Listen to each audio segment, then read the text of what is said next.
Ipinasilip ng National Aeronautics and Space Administration o NASA ang simulated Mars habitat sa Johnson Space Center sa Houston, Texas.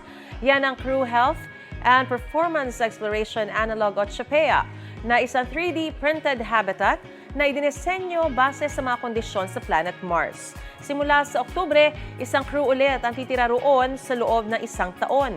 Isolated sila sa loob ng CHAPEA para magsanay sa living condition ng Red Planet o Mars. May komunikasyon pero gagayahin ito ang nasa 45-minute delay sa pagitan ng Earth at Mars. Ang simulated mission bahagi pa rin ng paghahanda ng NASA sa kanilang goal na makapagpadala ng crew sa Mars sa taong 2030s. Gusto mo bang mauna sa mga balita? Mag-subscribe na sa GMA Integrated News sa YouTube at tumutok sa unang balita.